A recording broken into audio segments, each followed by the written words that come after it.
If you are fed up with your current life, congratulations, because you just completed the first step of a man's personal development journey. You know, we all experience certain rock bottom situations, and for everybody, those rock bottom situations can be different.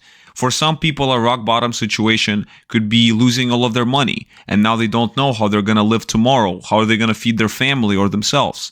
For somebody else, it could be, for example, losing their relationship, the love of their life who actually they thought was going to be the one. The girl leaves them, maybe with another guy, or just without explanation tells you that she doesn't want to be with you anymore. For somebody else, it could be something like a parent or somebody important in your family just one day dies, passes away, and now you carry this trauma for months and years going forward because that person was so important to you. For somebody like myself, it was a health diagnosis. They told me in 2019 that I have type 1 diabetes and my life completely went upside down. I was so lost. I didn't know what to do with myself in that situation. For somebody else, it could also be looking in the mirror and absolutely hating the way that you look, right? Maybe you are severely overweight or you're too skinny. You have no muscle mass, and because of that, you have no confidence. There's many different types of rock bottom situations. What makes all of those rock bottom situations common, though, is the fact that in all of them, we carry a particular set of negative emotions. And these emotions sometimes, they turn into traumas. And sometimes combined with the childhood traumas that we carry from back in the day that we haven't looked at, this can become this vortex of destruction within our spiritual health. And that situation, when you're faced with this rock bottom scenario, you really have two choices in life. And the first choice is primarily pursued by 95% of men out there who go through a rock bottom situation. And this is when they decide to just pretend it never happened. They just put it in somewhere far away in their head, and they pretend for the most of their day that they're fine. And then they come home in their room and cry in the pillow all night because of how crappy their life is. And then the second they leave the door, they have to put all of these emotions completely away because society, expects us men to not show any kind of emotions because emotions are weakness, and God forbid we show anybody that we are weak. What kind of man are you if you show emotions of weakness and sadness and grief and things that are going on in your life? How could you even consider doing that? All you're supposed to be doing is drinking beers with your friends and watching sports for 7 hours in a row. You know, how can you even show emotions, right? And this is what most guys do. They conform to the societal norm of repressing their emotions inside of them. And these slowly and, steadily become worse and worse. They turn into actual traumas, and eventually in certain extreme situations they can even constitute spiritual death. This is when people start taking antidepressants because they can't just go through their day normally anymore. This is when people start going to the mental hospital because they consider those really bad thoughts, sometimes thoughts of suicide in their head, because all of these negative emotions every single day are just pushing you further and further into the floor, and you have absolutely no idea what to do about them. However, a person in that situation also can make another choice. A choice to say to themselves, I'm fed up. I am fed up to the core with what is going on in my life right now. If, for example, you are overweight, you look in the mirror and you say, I'm fed up with being fat. If you, for example, cannot attract a partner, you look at yourself in the mirror and you say, I'm fed up with being lonely and by myself.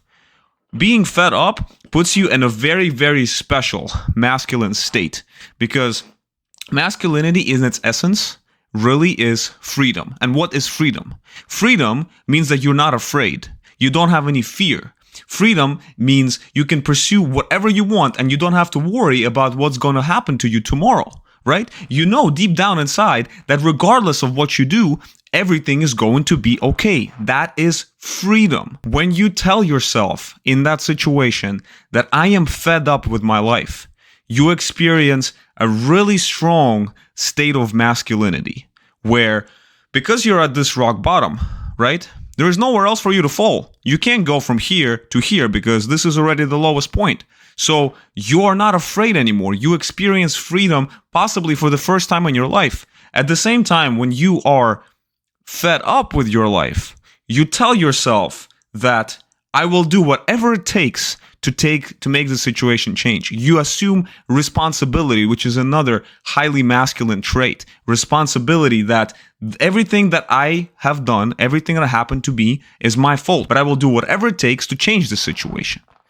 And the third thing that you really feel in that specific scenario is the fact that when you are completely fed up, you acknowledge that you have a problem. In Alcoholics Anonymous, the first step that they do is they say, "Hi, my name is this, and I'm an alcoholic." They acknowledge that they have a problem. And this is also another way to assume responsibility that something is going on in your life. You're not blaming it on the outside sources, on the government, on your mom, on your friend in high school, or somebody who bullied you in college, or whatever else. You're not taking anybody else in the picture. Everything that happened to you up to the point in your life where you are at right now, feeling this rock bottom state, is because of you and you only. And you acknowledge that in that situation. And something magical happens. The magic that happens is the fact that instead of fear, you start feeling anger. And it's not the kind of anger where you just want to be aggressive and want to go outside and punch people on the street like you do in GTA or something. It's this anger that truly propels you, right? This anger of motivation to change yourself for the better, which is what man's personal development really is. And that really is the seed of personal development, which is why I want to congratulate you. Because if you feel fed up, you are already further ahead than 95% of the other guys. Because the first option that I talked about, where you choose to suppress all these emotions and not think about them at all, is actually the more attractive option that most guys tend to follow, right? But if you feel truly fed up in that state, you have this advantage. However, there's unfortunately a caveat here, because when you are in a rock bottom state, the common saying is that from here, the only way is up, right? But that is actually not true. You can go from one rock bottom state to another rock bottom state. You go sideways, right? Which is, of course, not personal development. Personal development is going up in every area of your life. We live in a time when we can be highly influenced by many outside sources. There are so many people on the internet, especially talking about masculinity and having these highly skewed outlooks on masculinity, that the purpose of masculinity is to pursue status and make sure that you have a lot of access to women who you can exchange like gloves every single day and treat these women as objects.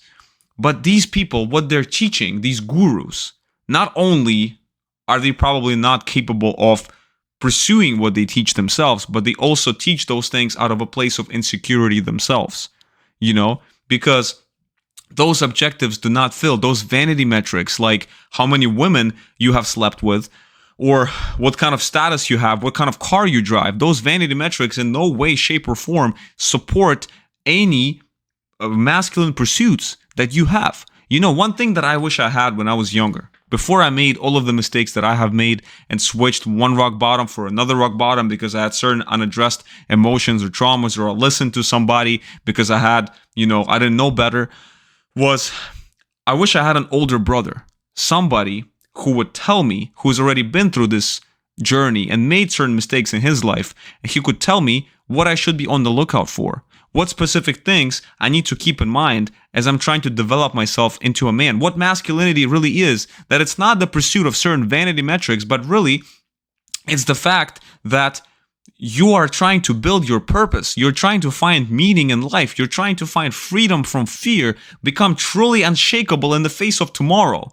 You are trying to leave a legacy on this planet, instill into your children an example of what it means to be good, to be kind, to be a leader, to support your family and provide for your family and protect your family in every way that you can, emotionally, spiritually, physically, in every way possible, to work on yourself, on your body, on your health, all of these different things to nurture your relationships. And it's not just only about the masculine pursuit that is important for a man's life. It's also the feminine pursuit in some ways, because no human being is 100% masculine, or 100% feminine.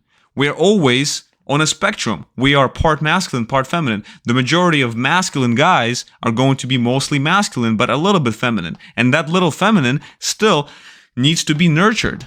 It's the things that are related to your relationship, the pursuit of love, which also is important for a man. It's the creative pursuits in your life that need to balance out all those other things, like your business pursuits or whatever else, which can be a great way for you to decompress and relax. You can't just constantly pursue your purpose because you will burn out. You need some time for those creative pursuits as well. It's your relationships. Things, who do you surround yourself with? What activities do you engage in with these people? You are the average of your 5 best friends. All of these different things. I wish I had somebody in my life who would tell me, who would teach me these things and educate me, put me on the right path before I started making those mistakes myself. I understand that if you are watching this video right now, it's probably because you don't have such a figure in your life. You're not alone. And I will tell you that I want to be that person for you.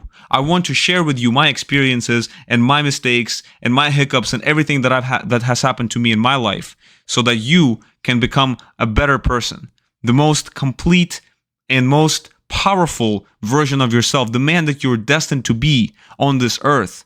And you will leave a legacy that is going to be remembered for eternity, forever. If anything in this video has resonated with you, please subscribe to this channel because we still have a lot of things that we need to discuss when it comes to the personal development journey. But being fed up and feeling this anger of fuel towards personal growth is the first step. So if you are already in that situation, or if this video has made you come to the conclusion that you should be in this fed up state, good. That means that I've done my job. Thank you very much for watching this video, and I will see you in the next one. Cheers.